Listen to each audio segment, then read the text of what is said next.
Racism ಅಂತೂ guess ಕೂಡ ಮಾಡಕ್ಕಾಗಲ್ಲ. ಜಾಬ್ ಕಳ್ಕೊಂಡಿದ ತಕ್ಷಣ ಹೇಗಪ್ಪ ಜೀವನ, ಗಾಸಿಪಿಂಗ್ ಅಂತೂ ಅವ್ರಂಗಂತೆ ಇವ್ರಿಂಗಂತೆ. ನಮಸ್ಕಾರ ಎಲ್ಲರಿಗೂ, welcome back to my YouTube channel. ಎಲ್ಲ ಹೇಗಿದ್ದೀರಾ? ತುಂಬಾ ದಿನ ಆಯ್ತು ನಾನು ವಿಡಿಯೋಸ್ ಹಾಕಿ. ಹೋಪ್ ಯಾರು ಮರ್ತೋಗಿಲ್ಲ ಅಂತ. ಆಲ್ಸೋ ನನ್ನ ಯೂಟ್ಯೂಬ್ ಚಾನಲ್ ನೇಮ್ನ ಜಾನ್ವಿ ಫ್ಲಿಕ್ಸ್ ಇಂದ ಎಕ್ಸ್ಪ್ಯಾಟ್ ಕನ್ನಡಿಗಸ್ ಅಂತ ಚೇಂಜ್ ಮಾಡಿದ್ದೀನಿ. ಇನ್ನು ಮುಂದೆ ನನ್ನ ಚಾನಲ್ ವಿಡಿಯೋಸ್ ನೀವು ನೋಡಬೇಕು ಅಂತಂದ್ರೆ ಎಕ್ಸ್ಪ್ಯಾಟ್ ಕನ್ನಡಿಗಸ್ ಅಂತ ಸರ್ಚ್ ಮಾಡಿ. ತುಂಬಾ ಜನ ಬೇರೆ ದೇಶಕ್ಕೆ ಎಜುಕೇಶನ್ ಮೇಲೆ ಅಥವಾ ಜಾಬ್ ಮೇಲೆ ಶಾರ್ಟ್ ಪೀರಿಯಡ್ಗೆ ಅಂತ ಬಂದವರು ವಾಪಸ್ ಹೋಗಕ್ ಇಷ್ಟನೇ ಪಡಲ್ಲ. ಸೊ ಇವತ್ತಿನ ಈ ವಿಡಿಯೋದಲ್ಲಿ ಜರ್ಮನಿಗೆ ಬಂದಿರೋರು ಏನಕ್ಕೆ ವಾಪಸ್ ಇಂಡಿಯಾಗೆ ಹೋಗಕ್ಕೆ ಇಷ್ಟ ಪಡಲ್ಲ, ಇಲ್ಲಿ ಸೆಟಲ್ ಆಗಕ್ಕೆ ಏನಕ್ಕೆ ಇಷ್ಟ ಪಡ್ತಾರೆ ಅಂತ ತಿಳಿಸ್ತೀನಿ. ಸೊ ಅದಕ್ಕೂ ಮುಂಚೆ ನೀವಿನ್ನು ನನ್ನ ಚಾನಲ್ಗೆ ಸಬ್ಸ್ಕ್ರೈಬ್ ಆಗದೆ ಈ ವಿಡಿಯೋನ ನೋಡ್ತಾ ಇದ್ರೆ ಚಾನಲ್ಗೆ ಸಬ್ಸ್ಕ್ರೈಬ್ ಮಾಡ್ಕೊಳ್ಳಿ. ನನಗೆ ಇನ್ನು ಜಾಸ್ತಿ ವಿಡಿಯೋ ಮಾಡೋಕ್ಕೆ ಖುಷಿ ಆಗುತ್ತೆ. ಜರ್ಮನಿನ ತುಂಬಾ ಜನ ಇಷ್ಟ ಪಡಕ್ಕೆ ಕಾರಣ ಏನಪ್ಪಾ ಅಂತಂದ್ರೆ ಇಲ್ಲಿಂದು ವರ್ಕ್ ಲೈಫ್ ಬ್ಯಾಲೆನ್ಸ್. ಅಂದ್ರೆ ಇಲ್ಲಿನ ಕಂಪ್ನಿಗಳಲ್ಲಿ ಯಾವ ತರ ಇರುತ್ತೆ ಅಂತ ಅಂದ್ರೆ, ಇವಾಗ ನಿಮಗೆ 9 to 6 ಶಿಫ್ಟ್ ಇತ್ತು ಅಂತಂದ್ರೆ 6 ಗಂಟೆ ಮೇಲೆ ನೀನು 1 ನಿಮಿಷನೂ ವರ್ಕ್ ಮಾಡು ಅಂತ ಇಲ್ಲಿ ಯಾರು ಕೇಳಲ್ಲ. ಆಲ್ಸೋ ಕೆಲವು ಕಂಪ್ನೀಸ್ ಅಲ್ಲಿ ಸಿಸ್ಟಮ್ ಅಲ್ಲೇ ಪಾಪಪ್ ಬರುತ್ತೆ, ಲೈಕ್ 9 hour ವರ್ಕಿಂಗ್ ಕಂಪ್ಲೀಟ್ ಆಗಿದೆ, ಸೊ ದಟ್ ನೀವು ಲಾಗೌಟ್ ಮಾಡ್ಬೋದು ಅಂತ. ಇಲ್ಲಿ ನಿಮಗೆ ಅಸೈನ್ ಮಾಡಿರೋ ವರ್ಕ್ ಕಂಪ್ಲೀಟ್ ಮಾಡಬೇಕು ಅಷ್ಟೇ. ಇನ್ನು ಕೆಲವು ಕಂಪ್ನೀಸ್ ಅಲ್ಲಿ ಯಾವ ತರ ಇರುತ್ತೆ ಅಂದ್ರೆ ವೀಕ್ಲಿ ಬೇಸಿಸ್ ಮೇಲೆ ಕೌಂಟ್ ಮಾಡ್ತಾರೆ ಲಾಗಿನ್ ಅವರ್ನ. ಪರ್ ವೀಕಿಗೆ 40 hour ವರ್ಕಿಂಗ್ ಕೊಡ್ಬೇಕು ಅಂತ ಇರುತ್ತೆ. ಸೊ ಅಂತ ಕಂಪ್ನೀಸ್ ಅಲ್ಲಿ ಏನಪ್ಪಾ ಅಂತಂದ್ರೆ, ಫಾರ್ ಎಕ್ಸಾಂಪಲ್ ಇವತ್ತು ನಾನು 10 hour ಲಾಗಿನ್ ಮಾಡಿದೆ, ನಾಳೆ ಬೇಕಾದ್ರೆ ನಾನು 1 hour ಕಮ್ಮಿ ಲಾಗಿನ್ ಮಾಡ್ಕೋಬಹುದು. ತುಂಬಾ ಜನ ಏನ್ ಮಾಡ್ತಾರೆ ಅಂತಂದ್ರೆ ಮಂಡೇ ಟು ಥರ್ಸ್ಡೇ ಸ್ವಲ್ಪ ಜಾಸ್ತಿ ವರ್ಕಿಂಗ್ ಅವರ್ ಕೊಡ್ತಾರೆ. ಫ್ರೈಡೆ ಬಂದು ಬೇಗ ಲಾಗೌಟ್ ಮಾಡ್ಕೊಂಡು ಬೇಗ ಬಂದು ವೀಕೆಂಡ್ ನ ಸ್ಟಾರ್ಟ್ ಮಾಡಿ ನಾವು ಆಫೀಸಲ್ಲೇ ಬಿಟ್ಟು ಮನೆಗೆ ಬರ್ಬೋದು. ಇಲ್ಲಿನ ಕಂಪ್ನಿಗಳಲ್ಲಿ 30 ಪೇಡ್ ಲೀವ್ಸ್ ಮತ್ತೆ ಅನ್ಲಿಮಿಟೆಡ್ ಸಿಕ್ ಲೀವ್ ಕೂಡ ಹಾಕೋಬಹುದು. In case company shut down ಆಯ್ತು ಅಥವಾ ನಿಮಗೆ ಇಮಿಡಿಯೇಟ್ ಆಗಿ ಫೈರ್ ಮಾಡಿದ್ರು ಅಂತಂದ್ರೆ, ನಿಮ್ಗೆ ಗೊತ್ತು ಜರ್ಮನಿ ಅಂತಂದ್ರೆ ಇನ್ಶೂರೆನ್ಸ್ ಲ್ಯಾಂಡ್ ಅಂತ.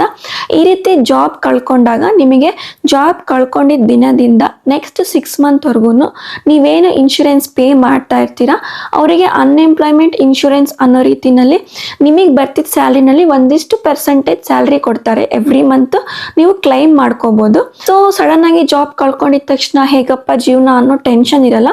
ನೆಕ್ಸ್ಟ್ 6 ತಿಂಗಳು ಗ್ಯಾಪ್ ಇರುತ್ತೆ ಇನ್ನೊಂದು ಜಾಬ್ನ ಸರ್ಚ್ ಮಾಡ್ಕೊಳ್ಳಕ್ಕೆ. ಆಲ್ಸೋ ನಿಮ್ಗೆ ಇನ್ಶೂರೆನ್ಸ್ ಮುಖಾಂತರ ನೀವು ಕ್ಲೈಮ್ ಕೂಡ ಮಾಡ್ಕೊಂಡಿರ್ತೀರಾ ಸ್ಯಾಲರಿನ. ಈ ತರ ಒಂದು ಲೈಫ್ ಸ್ಟೈಲಿಗೆ ಅಡ್ಜಸ್ಟ್ ಆಗ್ಬಿಟ್ಟು ಸಡನ್ ಆಗಿ ಜರ್ಮನಿ ಬಿಟ್ಟು ಇವಾಗ ಇಂಡಿಯಾಗೆ ವಾಪಸ್ ಹೋದ್ವಿ ಅಂತಂದ್ರೆ ಅಲ್ಲಿನ ವರ್ಕಿಂಗ್ ಕಲ್ಚರ್ ಯಾವ ರೀತಿ ಇದೆ ಅಂತ ನಾನು ಬಾಯ್ಬಿಟ್ಟು ಹೇಳೋದೇ ಬೇಡ. ನಿಮ್ಮೆಲ್ಲರಿಗೂ ಗೊತ್ತು, ಟೈಮಿಂಗೇ ಇಲ್ಲ, ಆ ತರ ಇಲ್ಲ. ಇಲ್ಲಿ ವರ್ಕ್ ಮಾಡೋ ನೆಸೆಸಿಟಿನೇ ಇಲ್ಲ. ಟೀಮ್ ಲೀಡರ್ ಆಗಿರ್ಬೋದು, ಮ್ಯಾನೇಜ್ಮೆಂಟ್ ಆಗಿರ್ಬೋದು, ಆ ತರ ವರ್ಕ್ ಮಾಡಕ್ಕೆ ಎನ್ಕರೇಜ್ ಕೂಡ ಮಾಡಲ್ಲ. ಇದೇ ಒಂದು ಮೇನ್ ರೀಸನ್ ಅಂತ ಹೇಳ್ಬೋದು ತುಂಬಾ ಜನ ಜರ್ಮನಿನಲ್ಲಿ ವರ್ಕ್ ಮಾಡಕ್ ಇಷ್ಟಪಡೋದು ಮತ್ತೆ ಇಲ್ಲೇ ಸೆಟಲ್ ಆಗಕ್ಕೆ ಇಷ್ಟಪಡೋದು. ಇನ್ನೊಂದು ಮೇನ್ ರೀಸನ್ ಏನಪ್ಪಾ ಅಂತಂದ್ರೆ ಇಲ್ಲಿಂದು ಎಜುಕೇಶನ್. ಜರ್ಮನಿ ಎಜುಕೇಶನ್ ತುಂಬಾನೇ ಚೆನ್ನಾಗಿದೆ.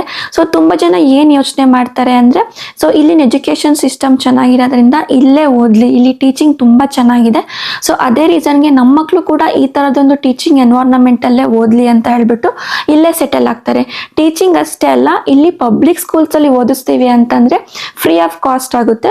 ಸೊ ಎಜುಕೇಶನ್ ಕೂಡ ಫ್ರೀ ಆಗುತ್ತೆ ಅನ್ನೋ ಒಂದು ರೀಸನ್ ಇಂದ ಇಲ್ಲೇ ಉಳ್ಕೊಂತಾರೆ. ಸ್ಕೂಲಿಂಗ್ ಅಷ್ಟೇ ಅಲ್ಲ, ಈವನ್ ಮುಂದೆ ಹೈಯರ್ ಸ್ಟಡೀಸ್ಗೆ ಪ್ರೈವೇಟ್ ಮತ್ತೆ ಪಬ್ಲಿಕ್ ಯೂನಿವರ್ಸಿಟೀಸ್ ಅಂತ ಇರುತ್ತೆ.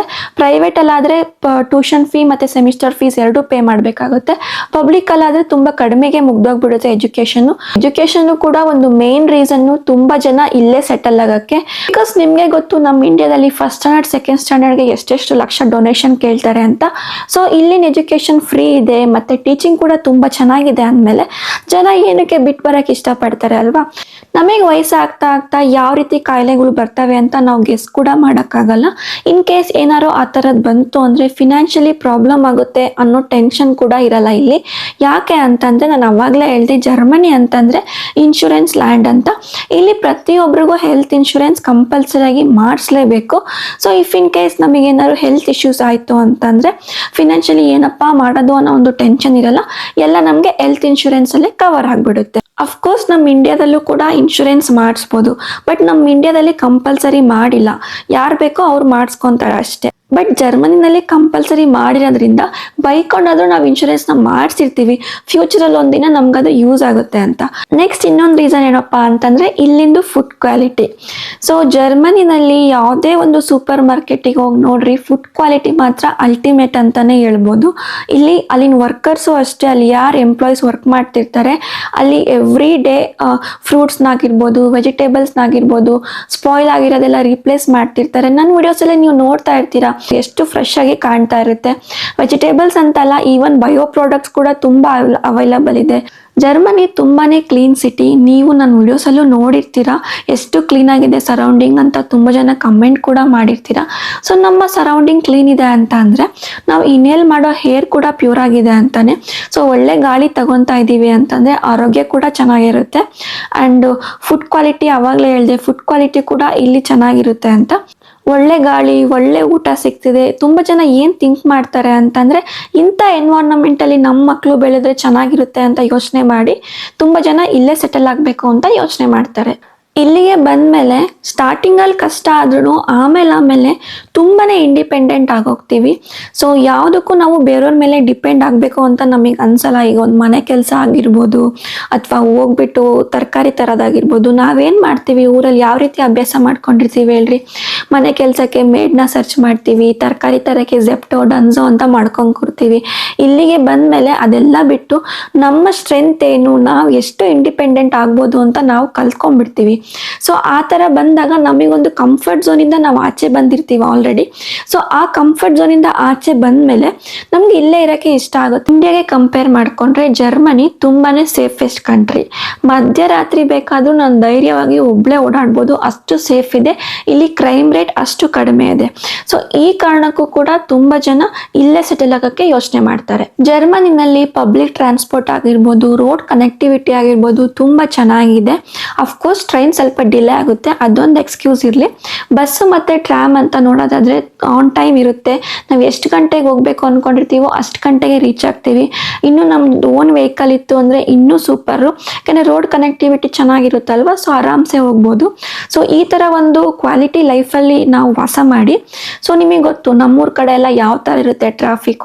10 ನಿಮಿಷಕ್ಕೆ ರೀಚ್ ಆಗೋ ಡೆಸ್ಟಿನೇಷನ್ಗೆ 1 ಅವರ್ 2 ಅವರ್ಗೆಲ್ಲ ಎಷ್ಟೊಂದು ಸಲ ಟ್ರಾಫಿಕ್ಕಲ್ಲಿ ಸಿಕ್ಕಾಕೊಂಡು ನಾವು ರೀಚೇ ಆಗಿರಲ್ಲ.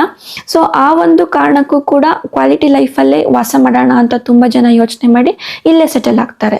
ನೆಕ್ಸ್ಟು ಇಲ್ಲಿ ಏಜ್ಡ್ ಪೀಪಲ್ಗೆ ಗೌರ್ಮೆಂಟ್ ಕಡೆಯಿಂದ ತುಂಬಾ ಫೆಸಿಲಿಟಿ ಇದೆ.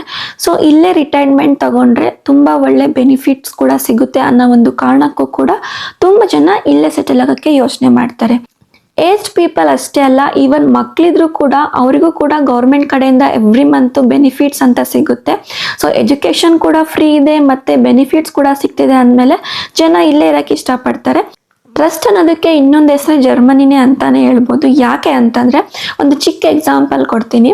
ಸೊ ಇವಾಗ ನಮ್ಮ ಕಡೆ ಏನಾದ್ರು ಪ್ರಾಡಕ್ಟ್ನ ಬೈ ಮಾಡಿದ್ವಿ, ತೊಗೊಂಡು ಬಂದಮೇಲೆ ಅದು ನಮಗೆ ಇಷ್ಟ ಆಗಿಲ್ಲ ಅಥವಾ ಕ್ವಾಲಿಟಿ ಚೆನ್ನಾಗಿಲ್ಲ ಅಂತ ಅನಿಸ್ತು ಅಂದರೆ ನಾವು ಅದನ್ನು ರಿಟರ್ನ್ ಮಾಡೋಕ್ಕೆ ಹೋದಾಗ ತುಂಬ ಕಡೆ ನೋ ಎಕ್ಸ್ಚೇಂಜ್ ಬೋರ್ಡ್ ಹಾಕಿರ್ತಾರೆ. ಬಟ್ ಇಲ್ಲೇನಪ್ಪ ಅಂತಂದರೆ ಜರ್ಮನಿನಲ್ಲಿ ನಾವು ಇವಾಗ ಒಂದು ಪ್ರಾಡಕ್ಟ್ನ ಬೈ ಮಾಡಿದ್ವಿ ಅಂತಂದರೆ ಅದನ್ನು ಬೈ ಮಾಡಿ ನೆಕ್ಸ್ಟ್ 30 ಡೇಸ್ ಒಳಗಡೆ ನಮ್ಗೆ ಆ ಪ್ರಾಡಕ್ಟ್ ಕ್ವಾಲಿಟಿ ಇಷ್ಟ ಆಗಿಲ್ಲ ಅಥವಾ ಏನೋ ಒಂದು ಇಷ್ಟ ಆಗಿಲ್ಲ, ಚೆನ್ನಾಗಿ ಅನಿಸಿಲ್ಲ ಅಂತಂದರೆ ನಾವು ಅದನ್ನು ರಿಟರ್ನ್ ಮಾಡಿ ಅಮೌಂಟ್ ಕೂಡ ಇಸ್ಕೋಬೋದು. ಟ್ರಸ್ಟ್ ಅನ್ನೋದು ತುಂಬ ಚೆನ್ನಾಗಿದೆ ಅಲ್ಲಿ ಕಂಪೇರ್ ಮಾಡಿಕೊಂಡ್ರೆ. ಸೊ ಈ ಒಂದು ಎನ್ವೈರನ್ಮೆಂಟಲ್ಲಿ ಜನ ನಿಧಾನಕ್ಕೆ ಅಡ್ಜಸ್ಟ್ ಆಗಿಬಿಟ್ಟು ಇದನ್ನು ಬಿಟ್ಟು ಬರೋಕ್ಕೆ ಜನ ಇಷ್ಟಪಡಲ್ಲ. ಇದೇ ರೀಸನ್ಗೆ ಬಂದವರೆಲ್ಲ ಇಲ್ಲೇ ಸೆಟಲ್ ಆಗೋದು. ಪರ್ಸ್ನಲಿ ನನಗೆ ಜರ್ಮನಿ ಏನಕ್ಕೆ ಇಷ್ಟ ಅಂದರೆ ಇಲ್ಲಿ ಗಾಸಿಪಿಂಗ್ ಅನ್ನೋದೊಂದಿಲ್ಲ. ಪ್ರೈವೇಟ್ ಲೈಫ್ ತುಂಬ ಚೆನ್ನಾಗಿದೆ. ನಾವಾಯಿತು, ನಮ್ಮ ಕೆಲಸ ಆಯಿತು ಅನ್ನೋದಾಯಿತು, ನಮ್ಮ ಬಗ್ಗೆ ಯಾರೇನು ತಿಳ್ಕೊತಾರೋ, ನಾವು ಯಾವ ಡ್ರೆಸ್ ಹಾಕ್ಕೊಂಡ್ರೆ ಯಾರೇನು ಅನ್ಕೋತಾರೋ ಅನ್ನೋ ಟೆನ್ಷನ್ ಇಲ್ಲ. ಇಲ್ಲಿ ನಾವು ನಮ್ಮ ಲೈಫ್ ಆರಾಮಾಗಿ ನಮಗೆ ಹೇಗೆ ಬೇಕೋ ಆಗ ಲೈಫ್ ಲೀಡ್ ಮಾಡ್ಬೋದು. ಇನ್ನೊಂದು ನಾನು ನೋಡ್ದಂಗೆ ಇಲ್ಲಿ ರೇಸಿಸಮ್ ಅಂತೂ ಇಲ್ಲೇ ಇಲ್ಲ. ಅಫ್ಕೋರ್ಸ್ ಒಂದು ಕಂಟ್ರಿ ಅಂದರೆ ಪಾಸಿಟಿವ್ ನೆಗೆಟಿವ್ ಎರಡೂ ಕೂಡ ಇರುತ್ತೆ. ಆ್ಯಂಡ್ ಇನ್ನೊಂದು ಇಂಡಿಯಾ ಕಂಪೇರ್ ಮಾಡಿಕೊಂಡ್ರೆ ಜರ್ಮನಿ ಡೆವಲಪ್ಡ್ ಕಂಟ್ರಿ. ಸೊ ಇಲ್ಲಿ ಸಿಗೋ ಫೆಸಿಲಿಟಿ ನಾವು ಅಲ್ಲಿ ಎಕ್ಸ್ಪೆಕ್ಟ್ ಮಾಡೋಕ್ಕಾಗಲ್ಲ. ಸೊ ಇಲ್ಲಿಂದು ಲೈಫ್ ಸ್ಟೈಲ್ಗೆ ಸ್ವಲ್ಪ ಅಡ್ಜಸ್ಟ್ ಅಡ್ಜಸ್ಟ್ ಆಗ್ತಾ ಆಗ್ತಾ ಫೈನಲ್ ಆಗಿ ನಮಗೆ ಇದೇ ಇಷ್ಟ ಆಗ್ಬಿಟ್ಟು ನಾವು ಇಲ್ಲೇ ಇರೋಣ ಅನ್ನೋದೊಂದು ತಲೆಗೆ ಬರುತ್ತೆ ಜನಗಳಿಗೆ. ಅದೇ ಕಾರಣಕ್ಕೆ ತುಂಬ ಜನ ಶಾರ್ಟ್ ಪೀರಿಯಡ್ಗೆ ಅಂತ ಬಂದು ಇಲ್ಲೇ PR ತಗೊಂಡು ಇಲ್ಲೇ ಸೆಟಲ್ ಆಗಿಬಿಟ್ಟಿದ್ದಾರೆ. ಸೊ ಇಲ್ಲಿ ನಾನು ಯಾವುದೇ ರೀತಿಯಾದ ಕಂಪ್ಯಾರಿಸನ್ ಮಾಡಿಲ್ಲ, ಏನಕ್ಕೆ ಇಲ್ಲೇ ಇರೋಕ್ಕೆ ಇಷ್ಟಪಡ್ತಾರೆ ಅನ್ನೋ ರೀಸನ್ಸ್ ಮಾತ್ರ ಕೊಟ್ಟಿದ್ದೀನಿ. ಹೋಪ್ ನಿಮ್ಮೆಲ್ಲರಿಗೂ ಈ ವಿಡಿಯೋ ಇಷ್ಟ ಆಯಿತು ಅಂತ. ಫ್ಯೂಚರಲ್ಲಿ ಜರ್ಮನಿಗೆ ಬರೋರಿಗೆ ಜರ್ಮನಿನ ಯಾಕೆ ಚೂಸ್ ಮಾಡಬೇಕು ಅಂತ ಕಾರಣಗಳು ಕೂಡ ಸಿಕ್ತು ಅಂತ ತಿಳ್ಕೊತೀನಿ. ವಿಡಿಯೋ ಇಷ್ಟ ಆಯಿತು ಅಂದರೆ ಚಾನಲ್ಗೆ ಸಬ್ಸ್ಕ್ರೈಬ್ ಕೂಡ ಮಾಡ್ಕೊಳ್ಳಿ. See you in next video. Bye bye.